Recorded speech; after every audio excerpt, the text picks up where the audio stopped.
Good Tuesday morning, everybody. Made a run to the hardware this morning. Got me a can of semi-gloss paint. Now the store brand at the hardware is better than what Wally Worlds is, but for $1 more, I know what this is. I know that'll work. So I'm going to put a coat on it, let it dry, put another coat, let it dry, turn it over and put another coat, let it dry, and just keep on until I run out of paint. Now I got to get to going because the thunderheads are building already, and I hope it's dry before that gets here, if it gets here. Alright, show you what it looks like here in a little bit. Alright, I got 2 coats on the bottom side. Turned it over, that's the first coat on the top side. Looks real good. That semi-gloss, it's a little bit shinier than what I wanted, but it'll be fine. I think it'll be alright. A high gloss would have been too much. Now the main purpose for paint on something like this is because it's not going to rust, but it's to protect it, make it easier to clean, and of course you got to look good. If you don't look good on the water, I don't know, maybe you won't catch any fish. I'll tell y'all a story about looking good on the water before this video ends. Stay tuned, it's funny. Now while the paint is drying on the mount, I'm going to go ahead and cut my shim to go in there to keep the motor from wobbling, and I'll show you how it goes in a little bit. Somebody suggested to use a PVC pipe or fitting, and that's what I did on the old one. This is a 1-inch coupling. Now I'm going to have to sand it and shape it and form it, and I'll epoxy it in there, and I'll show you that in a little bit. But I hope this works. Now I could take the head off and slide it down on there, but I took the screws out and looked at it, and it appears to be there's 2 plugs and 1 plug that looks sort of, don't look like a plug, it looks like it's a permanent wire, and I'm not going to monkey around with that, so I'm going to do it this way, the way I've done it before, the way I know works. I'm going to take the hacksaw and just cut out a piece on either side so it will actually clip over on the shaft. I'm not going to bore you with cutting it, just cut here and cut there, and we'll check it out here in a minute. Now I've got it cut. If you notice right in here there's a little lip, and what that's actually for is when you join 2 pieces of pipe together, that'll stop the pipe and center it. That's what it's for. And over here there's a little lip, so I can knock this off on the sander real easy. This inside here I'm going to have to clamp it up in the vise and take my rotary tool and just even it with this, because that's going to throw it off just a little bit in my experience. Now I've got it to where it will clip right on there, and all it does is take up the space that's between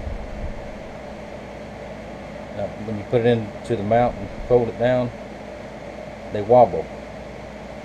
Now my friend Sonny's boat, he has a motor guide, and either his bushing is wore out, and I hadn't fished with him in years, he may have got a new one since then, but every time you hit the button and turn the trolling motor on, it clunks, clunk, clunk, clunk, and that's what I'm trying to avoid. I want it to be steady, but still be able to move up and down if I need to adjust the depth. Now, I'll say right now, I have a foot control trolling motor mount and everything ready to go on the boat that has been given to me, but it is in Ohio. Shipping is way too much for it, and it's going to be at least spring before I can get back up there, I'm pretty sure. At least spring, late spring probably. But so for the meantime, that's why I'm doing all this, because I don't want to take the one off, my Minn Kota off the other boat. In case this one don't work out for some reason, I'll still have a boat to go fishing in. Because it's almost my time of year. As soon as it gets cool weather, starts getting fall and winter, because I fish all winter long. And to me, it's really better fishing anyway. And with my health conditions and all this, I can't be in the heat, so the colder it is, the better it is for me. So let's go ahead and work on this shim a little bit, and the next time I show it to you, we'll be mounting it into the mount. Trolling motor project is complete, almost. Now I lost the last 2 clips of putting it all together. My camera quit this afternoon, just up and quit. I couldn't get it to do nothing. Joseph's been fooling with it for a while, and I don't know what he did to it. He don't know what he did to it, but it's working again. So sorry we missed all those steps, and I'm not going to take it apart and redo it. Let's see, we'll set the camera down. I say it's working, maybe it'll work.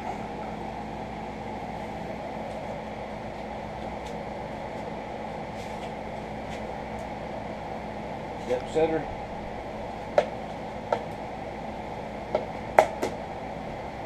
Slide up and down. Once I get it set, it'll pretty much stay where it is. Move back and forth good. Now for right now,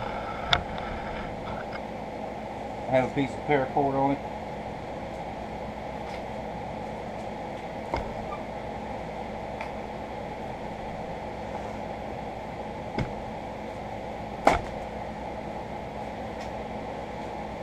Just like that.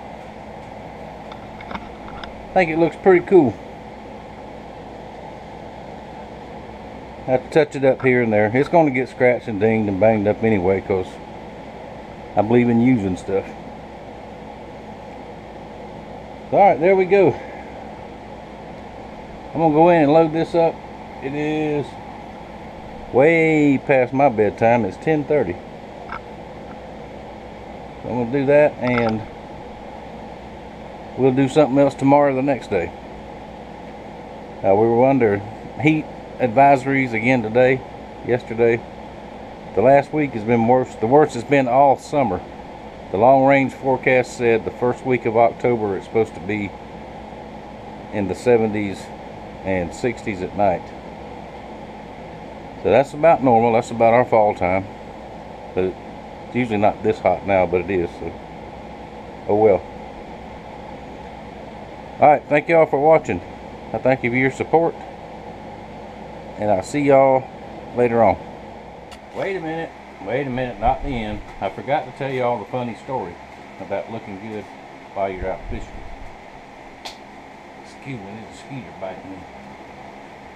Heat index is still 84 degrees at this time of night. Anyway, me and my buddy Little Mike, we used to fish at least twice a week, sometimes 3 times a week. And we would go on what we called elongated fishing trips.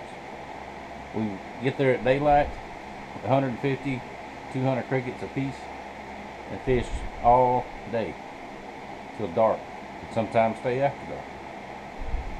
And one day, it was coming on to dark, and we were fishing our way back to the boat ramp. And we were tired and sweaty and hot, and I decided to wear one of my white fishing t-shirts that day. And we looked like 2 bums going down the river. We had junk all over the boat. We come up on these 2 fellas. They were fishing the bank coming down, and we were coming out of this little cove. So I went to pass them, and they had the fanciest, prettiest Ranger bass boat I've ever seen around here. I mean, that thing was fine. One's got the double windshields and on the seats and all this. And if you fish tournaments and you have sponsors, I understand the sponsor shirts and all that. There's a couple of different fishing teams that have my logo on, and that's all well and good. That's cool. And you wear that during the tournament or personal appearances and all that kind of stuff. That's really cool. But these two guys had on some kind of fishing shirts. I guess they got them off the internet, because I've never seen them around here. I mean, they were flashy. There was no sponsors on them, so they wasn't a team thing. But they looked cool. They had on matching hats. I mean, they had on the whole 9 yards. And we started easing by them. I said, "Y'all caught anything?" They're bass fishing. One of them said, "No, we fished since 12 o'clock, since lunchtime." I said, "There ain't a bass in this brook. We ain't caught nothing." Yeah. So he said, "What y'all catch?" I said, "No, we got about 80, 85 gram big bluegills." I said, "We got 4 or 5 bass, pretty good ones." He said, "What you catch your bass on?" So I held up my brim buster pole. I said, "Crickets." No, bass don't bite crickets." And I looked at him. I said, I opened the cooler and I pulled out one about 16, 18 inches. I held it up and I said, "That ain't a bass?" I thought it was. And he looked at his partner there, and here they are looking as good as they can with all this high dollar gear and all this stuff, and ain't caught a fish all day. And we had more fish than we needed that day, but we cleaned them all, and they all did get ate. But that was just a funny story about looking good on the water. And from then on, every time we'd leave, Mike would meet me over here. I'd be hooked up. We'd get ready to go, and I'd tell him, "You really gonna wear those shoes? We gotta look good." So, anyway, I thought that was a funny story. Like I said, I'm not knocking you tournament guys at all. I'm not knocking sponsor shirts. That's very cool. I like them. But just those guys, that there was no sponsors on the shirt. It was just all the colors, and and they thought they was cool. Anyway, I'm tired, y'all. It's late, and I don't want to ramble too much, and I still got to upload this. So, the end for sure this time. See you.